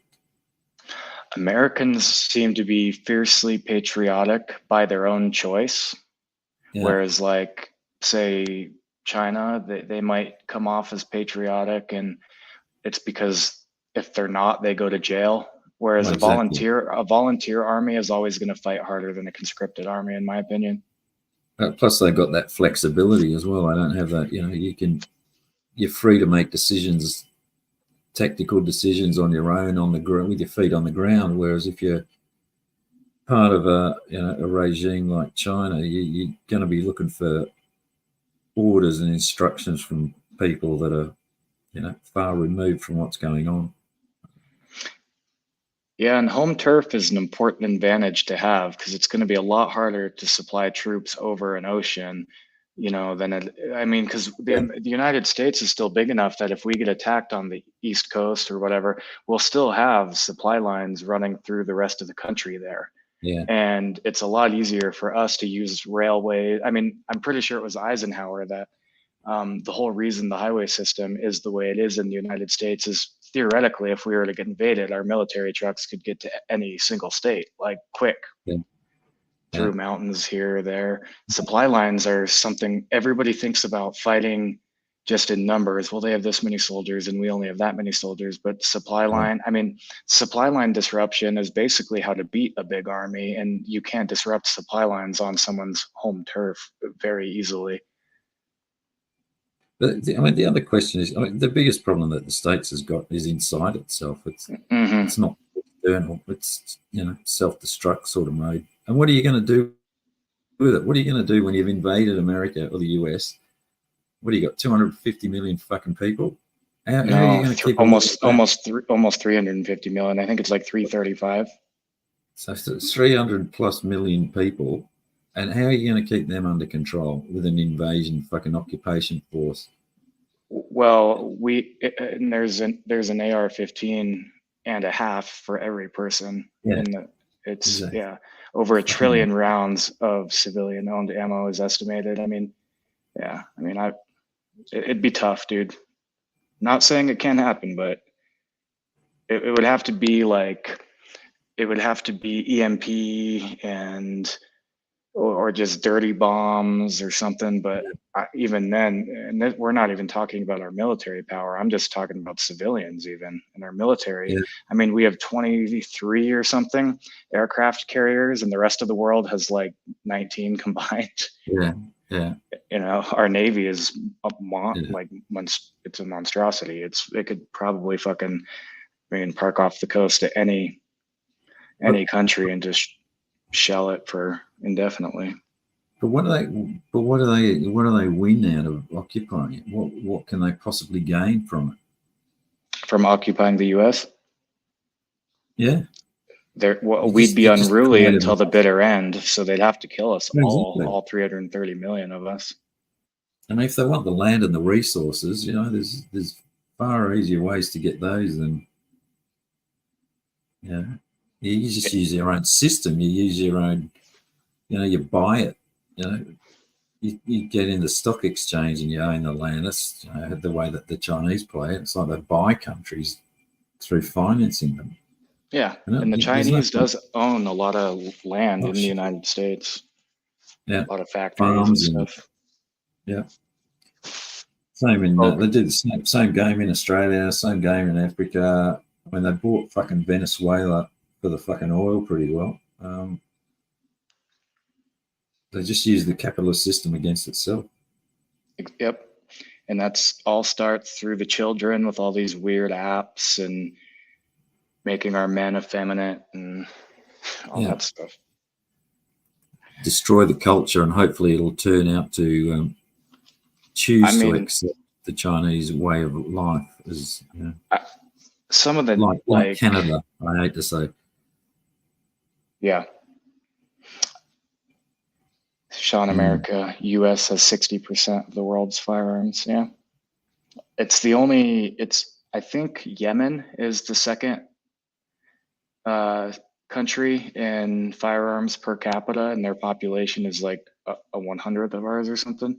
Is it? But See, I think Switzerland's up there for some odd yeah, reason. and Switzerland has a really cool national defense. I forget the rifle they issue their civilians, but they do issue a SIG 229 9 mil handgun to every household for national defense and a rifle of some kind, and that's really fucking cool. But Mm. Switzerland doesn't have near the mental health crisis that the United States has.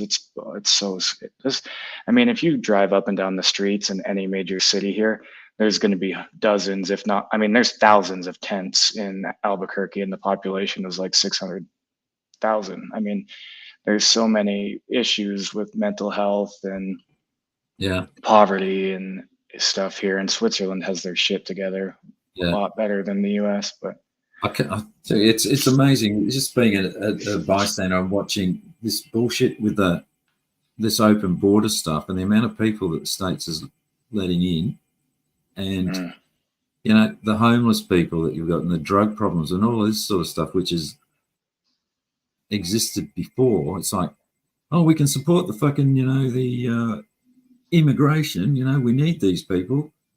It's like, but we don't have the resources to fucking house and take care of our own people that are living on the fucking streets.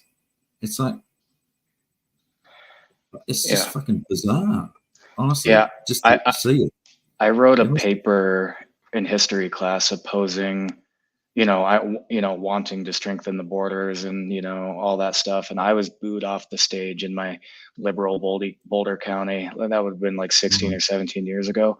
And it's just gotten worse. It's my thing is it's not, I mean, the Statue of Liberty basically states that anybody is welcome. And I think they should be, because, America is built off of immigrants and different cultures and stuff like that. But at the same time, there has to be a well-regulated process for everything. We can't just let anybody on over to butcher us from the inside out. And that's what I'm seeing a lot of nowadays. Like just anybody can just, like, I got held up at the fucking border and I was born here, but we have thousands, if not tens of thousands coming over every day. And it's like, we gotta at least slow the, get a control on it.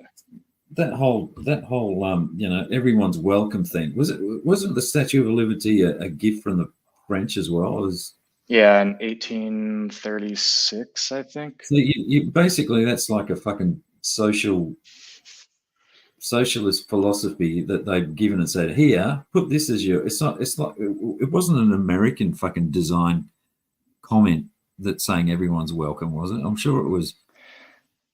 Yeah, and either way, you're looking at a time in the country which was absolutely massive, that needed people to populate it and develop it. It's sort of, okay, it's gone through that fucking stage now. It's like the same thing with Australia. If you go back to the 50s and 60s, even now Australia's only got a population of 26 million or something, which is fuck all. But in those days, I think the population of London was bigger than the population of Australia in the 50s and 60s. So you could come to Australia for free, basically. That anyone that wanted to come, they'd fucking put them on a plane or a boat and they'd bring them over for free. But times have changed, it's not the same thing anymore. It's like, it's developed and it's wealthy and it's being built up and it's functioning. And now people sort of want to go there, and it's okay, you got to get in fucking line, basically. And it should be the same with the states. It's been developed, it's been built up into something. When the Statue of Liberty was planted in the ground, it was, a far cry from what it is now. So of course, it's. I do agree. A lot of the West is on. Good. There you go. Oh, I was just gonna say a lot of the West Coast and Midwest is not. I mean, a lot of states are majorly rural still, and it's not like we have skyscrapers across the whole land. But I know what you mean for sure, and I don't know where I was going with that really. But go ahead. 200-year ideals. I don't mean so much. It's not all skyscrapers. I understand that, but it's got infrastructure now. The roads have been built, the railways being built. The power systems are there. It's all that infrastructure has been developed, which wasn't there 200 years ago. So it's a far different country to what it is now. And you only have to look at what the fucking the fallout which is happening in Europe just from this open migration thing. It's it's just turning into an absolute disaster. And I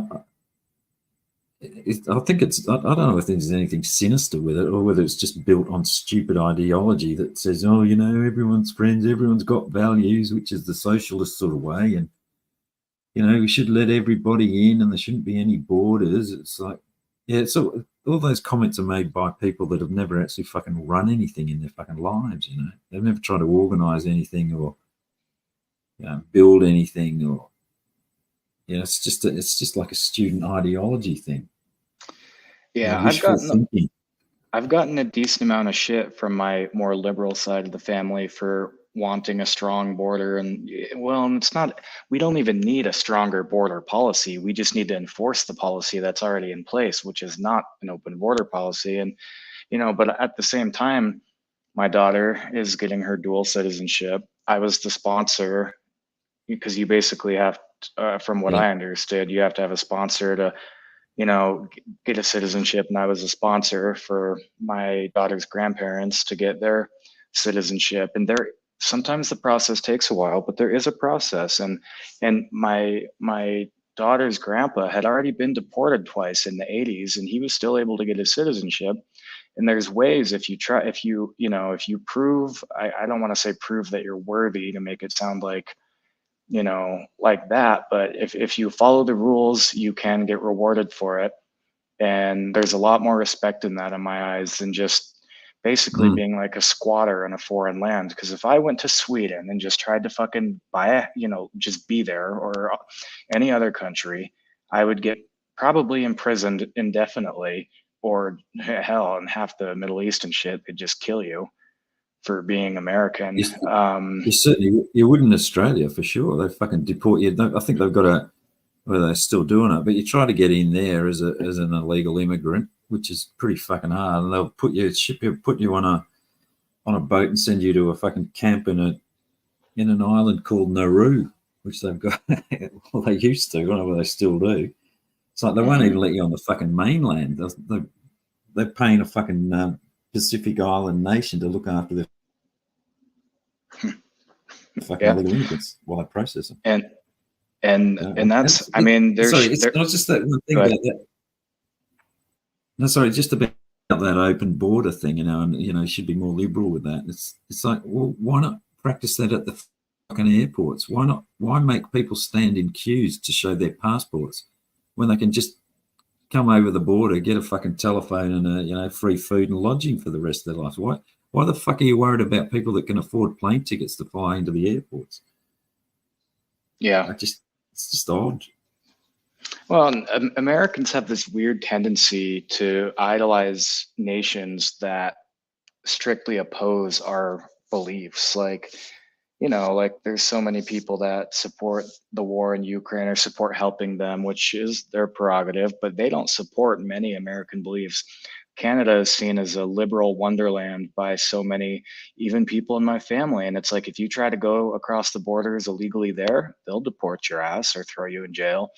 It's just so strange to me how like I just don't see how, like, if you ask so many people in Ukraine, they don't support the I don't know the letters, the alphabet people, LGBTQ, and I don't know the rest.